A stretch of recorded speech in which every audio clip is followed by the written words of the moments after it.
దేవునికి స్తోత్రం. దేవుని యొక్క ఘనమైన నామమునకు మహిమ ఘనత కలుగును గాక. మనం గడిచిన దినములలో యేసుక్రీస్తు శిలువపై పలికిన రెండు మాటలు మనం ధ్యానించుకున్నాం. మొదటి మాట, తండ్రి వీరేం చేయించున్నారో వీరెరుగరు గనుక వీరిని క్షమించుము అనే మాటను ధ్యానించుకున్నాం. రెండవ మాటగా యేసయ్య దొంగతో నేడు నీవు నాతో కూడా పరదేశులో ఉందువు అనే మాటను రెండవ మాటగా మనం ధ్యానించుకున్నాం.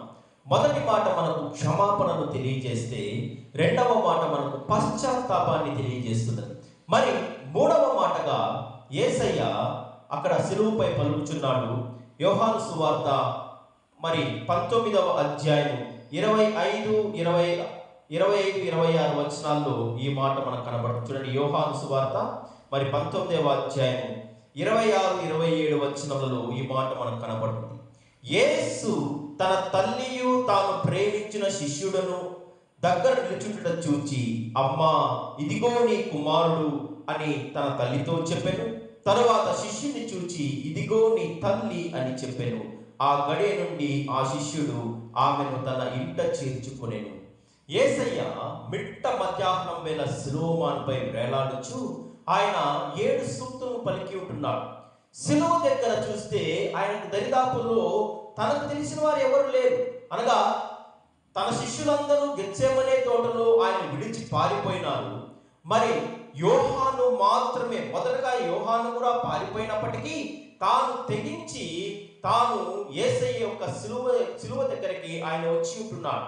మరి ఆయనతో పాటు మీకు యోహాను సువార్త 19:25లో ఆయన తల్లి, యేసయ్య తల్లి అయిన మరియయు, మరియు ఆయన తల్లి సహోదరి అయిన క్లోపా భార్య అయిన మరియయు, మగ్దలేనే మరియయు యేసు శిలువ యొద్ద నిలిచింది. అనగా 3 స్త్రీలతో పాటు యోహాను గారు మాత్రమే అక్కడ కనపడుచున్నాడు. ఎందుకనగా యోహాను యేసయ్యను ఎంతగానో ప్రేమించినాడు.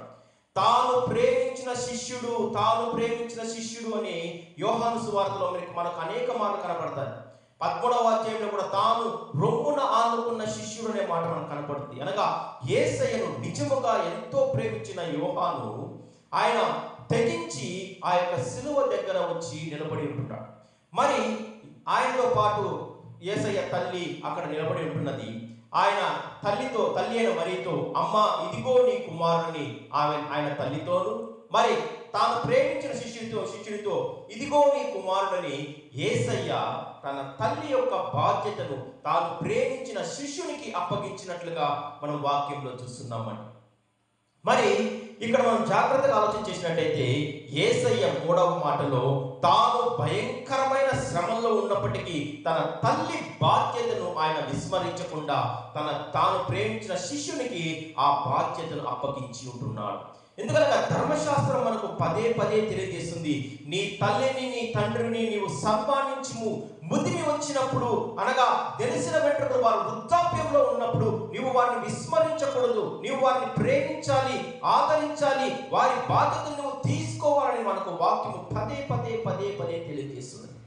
10 ఆజ్ఞల్లో 5వ ఆజ్ఞగా నీ దేవుడిని యెహోవాని అనుగ్రహించే దేశంలో నీవు దీర్ఘాయుష్మంతుడగినట్లు నీ తండ్రిని నీ తల్లిని నీవు సన్మానించుకునే మాట మనకు ఆజ్ఞగా దేవుడు తెలియజేసింటున్నాడు. అనగా నీ తల్లిదండ్రులను నువ్వు విస్మరించకూడదు, వారిని నువ్వు బాధ పెట్టకూడదు, వారిని నువ్వు గాయపరచకూడదు, వారి బాధ్యతను తీసుకోవాలని మనకు పరిశుద్ధ గ్రంథం తెలియజేస్తున్నది. అనేక వచనాలు మనకు ఆధారంగా మనకు కనబడతాయి. చూడండి, ఎఫెసీ పత్రిక 6వ అధ్యాయం మొదటి 3 వచనాల్లో కూడా, పిల్లలారా ప్రభువునందు మీ తల్లిదండ్రులకు విధేయులయ్యుండుడి, ఇది ధర్మమే.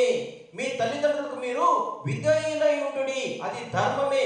వారిని ఎదిరించకండి, వారిని నొప్పించకండి, వారిని అవమానపరచకండి, వారిని వృద్ధాప్యంలో మీరు వారిని వెలివేయకండి, వారిని ఆదరించండి, వారిని ప్రేమించండి, వారిని సన్మానించండి అని వాక్యం మనకు పదే తెలియజేసింది. మరలా నీకు మేలు కలుగునట్లు నీ తల్లిని నీ తండ్రిని నువ్వు సన్మానించుము, అప్పుడు నీవు భూమి మీద దీర్ఘాయుష్మంతుడు అగుదువు. ఇది వాగ్దానంలో కూడిన ఆజ్ఞలో మొదటిది. నీ యొక్క తల్లిదండ్రులను నువ్వు విస్మరించకూడదు. చూడండి, ఈరోజు మనం చూసినట్టయితే సమాజంలో ఎన్ని వృద్ధాశ్రమాలు వచ్చినాయండి, ఎన్ని వృద్ధాశ్రమాలు. అక్కడ బిడ్డలు ఉన్నా కానీ తల్లిదండ్రులు వారి వృద్ధాప్యంలో అనాథల వలె వృద్ధాశ్రమంలో వారు మగ్గిపోతున్నారు. ఎందుకు ఎందుకు మన యొక్క బాల్య దశలో వారి త్యాగమును బట్టి, వారు చేసిన త్యాగమును బట్టి నువ్వు చక్కగా చదువుకొని, నువ్వు చక్కగా వస్త్రాలు ధరించుకొని, ఈరోజు సమాజంలో నువ్వు ఒక మంచి స్థితిలో ఉన్నప్పుడు, వారిని ఆధారం చేసుకుని, తల్లిదండ్రులను ఆధారం చేసుకుని నువ్వు మంచి స్థితిలో వచ్చిన తర్వాత, నీవు వారికి వృద్ధాప్యంలో ఉన్నప్పుడు నువ్వు వారిని విడిచిపెట్టక ఎంత ఘోరమైన పాపము. వృద్ధాప్యంలో తల్లిదండ్రులను ఆదరించకపోవడం ఘోరమైన పాపము. మరి ఇంకా ఘోరమైన పాపం ఏమంటే, వారికి ఒకవేళ 2-3 సంతానం ఉన్నట్టయితే ఆ ఇద్దరు తల్లిదండ్రులను పంచుకోవడము, వారిని వేరుపరచడము, తండ్రిని నేను చూసుకుంటాను, తల్లిని నేను చూసుకుంటానని వారిని విడదీయడము, లేకపోతే ఒక నెల మా దగ్గర ఉండు, మరొక నెల ఇంకొకరి దగ్గర ఉండని వారిని విడదీయడము, పంచుకోవడము, ఇది మహా ఘోరమైన పాపము. బైబిల్ గ్రంథము అలాంటి వారికి చేస్తున్న వారికి చేస్తున్న హెచ్చరిక ఏమనగా, సామెతల గ్రంథము 20వ అధ్యాయం 20వ వచనంలో, తన తండ్రినైనను తల్లినైనను దూషించిన వాని దీపము కారు చీకటిలో ఆరిపోవును. తన తల్లిదండ్రులను విడదీసిన వారిని, తన తల్లిదండ్రులను దూషించిన వారిని, తన తల్లిదండ్రులను నిర్లక్ష్యం చేసిన వారి యొక్క దీపము కారు చీకటిలో ఆరిపోవుననే మాట తెలియజేస్తున్నది. అంత మాత్రమే కాకుండా సామెతల గ్రంథము 30వ అధ్యాయం 17వ వచనంలో, తండ్రిని అపహసించి తల్లి మాట విననునని వాని కన్ను లోయ కాకులు పీకును, పక్షిరాజు పిల్లలు దానిని తినును.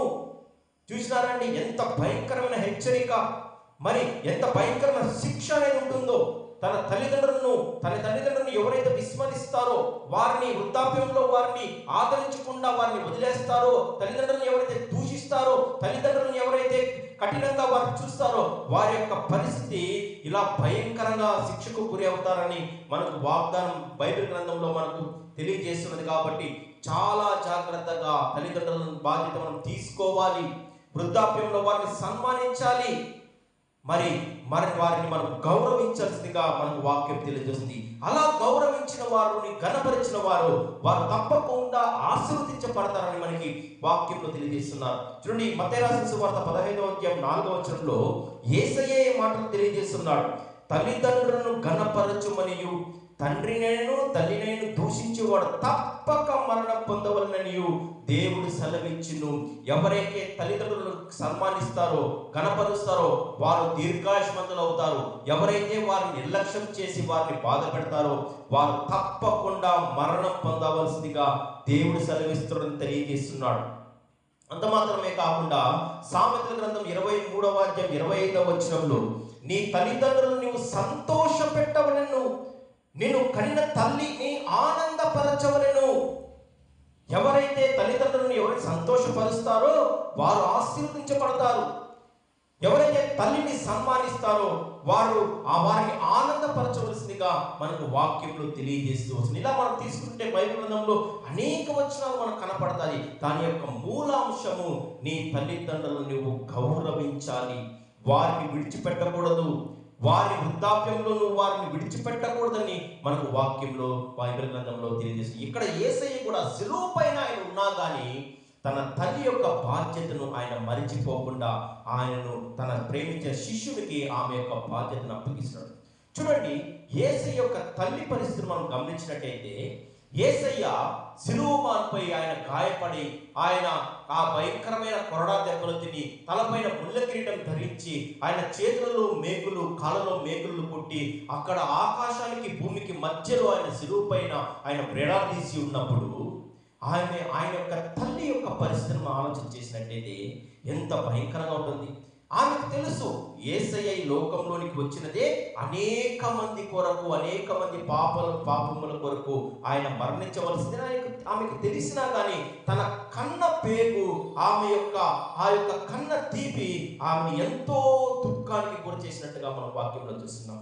చూడండి, ఆమె మొదటిగా యేసయ్య 8వ రోజు ఆయనను దేవాలయంలో తీసుకుని వెళ్ళినప్పుడు సుమయను అనే ఒక మనుష్యుడు పరిశుద్ధాత్మతో నిండిపోయిన వాడై ఆమెతో ఒక మాట అంటున్నాడు. లూకాసు వార్త 2వ అధ్యాయం 34-35 వచనాల్లో, సుమయోను వారిని దీవించి, ఇదిగో అనేక హృదయాలోచనలు బయలుపడినట్లు ఇశ్రాయేలీయులలో అనేకులు పడటకును తిరిగి లేచుటకును వివాదాస్పదమైన గుర్తుగా ఈయన నియమింపబడి ఉన్నాడు. అమ్మా మరియమ్మ, నీ హృదయంలోనికి ఒక ఖడ్గము దూసుకొని పోవునని ఆయన తల్లి అయిన మరియతో ఆయన చెప్పినట్టుగా మనం వాక్యం వస్తున్నాం. అమ్మా, నీ హృదయంలోనికి ఒక ఖడ్గము దూసుకొని పోతుందమ్మా అని సిమియోను ప్రవచించినప్పుడు ఆ యొక్క ప్రవచనము అక్కడ తల్లి గారికి జ్ఞాపకం వస్తుంది. ఎందుకనగా ఆమె యొక్క హృదయంలో ఒక ఖడ్గం ఇప్పుడు దూసుకెళ్ళింది, ఒక పల్లెపు పోటు ఆమె హృదయానికి తగిలింది. ఎందుకనగా తాను కనిన కుమారుడు విపరీతముగా గాయపరచబడి మరి కొద్దిసేపట్లో ఆయన శిలువపై మరణించబోచున్నాడు. ఆయన వేదనను, ఆయన బాధను ఆమె చూచి తల్లడిల్లిపోతా ఉంది ఆ స్త్రీ. మరి ఆ యొక్క కఠినమైన పరిస్థితులలో యేసయ్య తన తల్లి యొక్క బాధ్యతను తన శిష్యునికి అప్పగించుటగా మనం చూస్తున్నాం. మరి యేసయ్య గారికి అనగా యోసేపు మరియు యేసయ్య మరియమ్మకు పరిశుద్ధాత్మ వలన ఆమె గర్భం ధరించి యేసయ్యను ఆమె కన్నది. కానీ యోసేపుకు మరియమ్మకు మరలా కొంతమంది సంతానం ఉంటున్నారు. మరి 4 కుమారులు ఉంటున్నారు. ఆమెకి సహోదరులు కూడా యేసయ్యకు ఉంటున్నట్టుగా మనం వాక్యంలో చూస్తున్నాం. చూడండి, మత్తయి రాసిన సువార్త 13వ అధ్యాయం 55, 56 వచనాల్లో ఆ మాటలు మనకు కనబడతాయి. ఆమెకు మరి కొంతమంది సంతానం కూడా ఉంటున్నారు. ఇతడు వడ్లవాని కుమారుడు కాడా? ఇతని తల్లి పేరు మరియ కాదా? యాకోబు, యోసేపు, సీమోను, యూదాయను వారు ఇతని సహోదరులు కారా? ఇతని సహోదరి మనులందరూ మనతోనే ఉన్నారు కదా. ఇతనికి కార్యములను నీవు ఎక్కడి నుండి వచ్చినని ఒకరితో ఒకరు చెప్పుకున్నట్టుగా వారు అభ్యంతపడినట్టుగా చూస్తున్నాం. అనగా యేసయ్య తాను యొక్క సువార్త పరిచర్యలో భాగంగా తాను దేవుని కుమారుడని మరి ఆయన తెలియజేసినప్పుడు ఈయన దేవుని కుమారుడు ఎలా అవుతాడు? ఇతని యొక్క తల్లిదండ్రులు యోసేపు మరియలు ఉన్నారు కదా, ఇతని యొక్క సహోదరులు ఇక్కడే ఉన్నారు కదా, ఇతని యొక్క సహోదరి మనులు ఇక్కడే ఉన్నారు కదా, మరి ఇతను దేవదూషణ చేస్తున్నాడు అనే ఒక ప్రధానమైన అభియోగము యేసయ్య పైన వారు మోపి ఉంటున్నట్టుగా మనం వాక్యంలో చూస్తున్నామండి. మరి యేసయ్య ఇంతమంది సంతానం, మరియమ్మ గారికి సంతానం ఉన్నా కానీ ఎందుకు యోహాను గారికి ఆమె యొక్క బాధ్యతని ఇచ్చాడంటే, మొదటగా యేసయ్య సహోదరులు ఆయన పైన విశ్వాసం ఉంచలేదు, యేసయ్యను నమ్మలేదు. పరిసయ్యులు, సద్దూకయ్యులు, శాస్త్రులు నమ్మకపోవడం ఒక ఎత్తు అయితే, తన సొంత సహోదరులు సహోదరులే యేసయ్యను నమ్మలేదు. ఎందుకనగా చూడండి, మీకు మొదటిగా యోహాను సువార్త 7వ అధ్యాయంలో మనం చూసినట్లయితే ఆ మాటలు మనకు కనబడతాయి. యోహాను సువార్త 7వ అధ్యాయం 5వ వచనంలో, ఆయన సహోదరులైనను ఆయన యందు విశ్వాసం ఉంచలేదు. అంత మాత్రమే కాకుండా యేసయ్యను అక్కడ వారు ఆయన సువార్త పరిచర్య తన సొంత ప్రాంతంలో చేస్తుంటే వారు అభ్యంతరపడినారు. ఎందుకనగా యేసయ్య పైన యేసయ్యని ఎవరైతే మెస్సీయగా అంగీకరిస్తారో వారిని సమాజం నుండి వెలివేస్తామని వారు ఒక కట్టడం నియమించి ఉంటున్నారు. ఎవరు? శాస్త్రులు, సద్దూకయ్యులు గారు. చూడండి, మీకు యోహాను సువార్త 9వ అధ్యాయము మరి 22వ వచనంలో మనకు ఆ మాట కనపడుతుందండి. ఆయన క్రీస్తుని ఎవరైనాను ఒప్పుకొని వారిని సమాజ మందిరంలో నుండి వెలివేతుమని యూదులు అంతకు మునుపే నిర్ణయించుకొని ఉండిరి. ఎవరైతే యేసయ్యను మెస్సీయగా అంగీకరిస్తారో వారిని సమాజ మందిరంలో నుంచి వెలివేస్తామని వారు అక్కడ ఉన్న వారందరికీ భయం పెట్టినారు.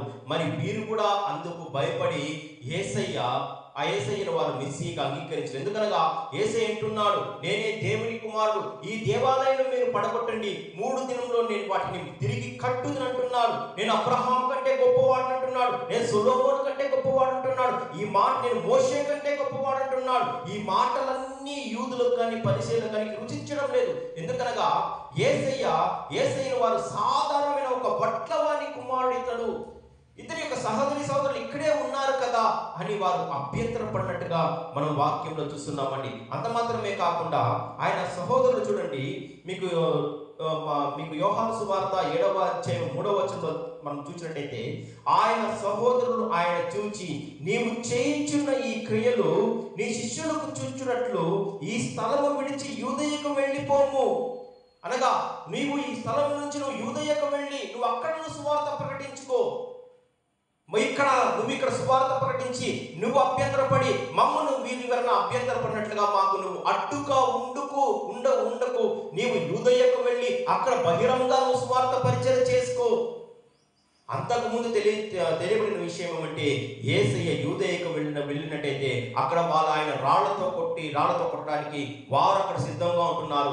ఆ విషయం వీరికి తెలిసినా కానీ నువ్వు యూదయకు వెళ్ళి రాళ్ళ దెబ్బలు తిని నువ్వు సువార్త పట్టి నువ్వు చచ్చిపోయినా మాకు పర్లేదు, కానీ ఇక్కడ మాత్రం నువ్వు ఉండకూడదు అని వారి యొక్క నిర్ణయం అక్కడ మనం వాక్యంలో చూస్తున్నామండి. కాబట్టి వారు యేసయ్య పైన యేసయ్య యొక్క సహోదరులు కానీ విశ్వాసం ఉంచలేదు. అంత మాత్రమే కాకుండా మార్కు సువార్త 3వ అధ్యాయము మరి 20-21 వచనాల్లో కూడా మనకి ఈ మాటలు కనబడుతుందండి. చూడండి, యేసయ్యను వారు ఎంత నీచంగా చూస్తున్నారు. ఆయన ఇంటిలోనికి వచ్చినప్పుడు జనులు మరలా గుంపు కూడి వచ్చి కనుక భోజనం చేయుటకని వారికి వీలు లేకపోయాను. ఆయన ఇంటి వారు ఈ సంగతి విని ఆయనను మతి చలించి ఉన్నదని చెప్పి ఆయనను పట్టుకొనపోయిరి. యేసయ్యకు మతి చలించిందంటున్నారు వాళ్ళు. యేసయ్య ఎక్కడ ఉన్నా అక్కడ గుంపులుగా ఆయన ఎత్తుకు వచ్చేవారు. ఆయన బోధనలు వినడానికి, ఆయన చేత స్వస్థపరచబడానికి ప్రజలందరూ ఆయన ఎత్తుకు పరిగెత్తుకునే వచ్చేవారు. ఆయన ఒకవేళ ఇంటిలో ఉంటే ఇంటి వద్ద కూడా చాలా మంది గుమిగుడి వచ్చేవారు. ఆ యొక్క సమయంలో వీళ్ళకి భోజనం చేయడం కూడా వీలు లేకుండా పోవడం వల్ల యేసయ్య పైన వీరు కోపం తెచ్చుకొని ఇతనికి మతి చెల్లించి ఉన్నది, ఇతన్ని పట్టుకోవాల్సిందిగా వాళ్ళు ప్రయత్నం చేసినట్టుగా మనం వాక్యంలో చూస్తున్నాం. అనగా యేసయ్యకు మతి చలించి ఉన్నదన్నట్టుగా వాళ్ళు చూస్తున్నారండి. 30 సంవత్సరాల పాటు యేసయ్య తన కుటుంబ బాధ్యత నిర్వహిస్తూ తన తండ్రికి ఆయన సహకారిగా ఉంటూ వడ్రంగి పని చేసుకుంటూ ఆయన గడిపినాడు.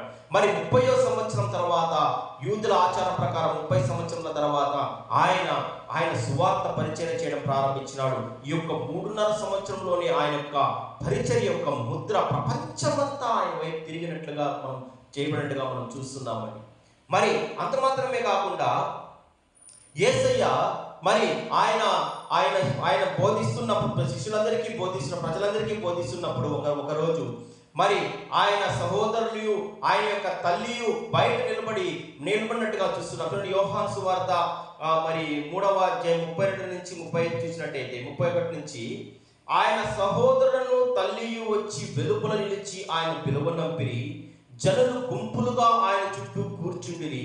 వారు ఇదిగో నీ తల్లియు నీ సహోదరులను వెలుపల ఉండి నీ కోసం వెతుకుచున్నారని ఆయనతో చెప్పగా ఆయన నా తల్లి నా సహోదరులు ఎవరని తన చుట్టూ కూర్చున్న వారిని కలయి చూచి ఇదిగో నా తల్లియు నా సహోదరులను దేవుని చిత్తము చొప్పున జరిగించువాడే నా సహోదరుడు నా సహోదరి అని తల్లియు అని ఆయన చెప్పినట్టుగా చూస్తారు. ఇంకా వారికి యేసయ్య పైన కోపం రావడానికి ఇది కూడా ఒక ప్రధానమైన కారణం. ఎందుకనగా వారు వెలుపల ఉన్నప్పుడు ఇదిగో నీ యొక్క తల్లియు నీ సహోదరుడు నేను చూడడానికి వచ్చి ఉన్నారని ఆయన తెలియజేసిన శిష్యులు నా తల్లి ఎవరు నా సహోదరుడు ఎవరని ఆయన ఆ యొక్క జవాబుతో యేసయ్య పైన వారికి ఇంకా మరింత కోపం వచ్చినట్టుగా మనం అర్థం చేసుకోవచ్చు. అనగా ఇన్ని విషయాలు మనం చూసినట్టయితే యేసయ్య పైన ఆయన యొక్క సహోదరులు కానీ ఆయన సహోదరులకు కానీ ఆయన పైన విశ్వాసం ఉంచలేదు అని మనకు పూర్తిగా అర్థమవుతున్నది.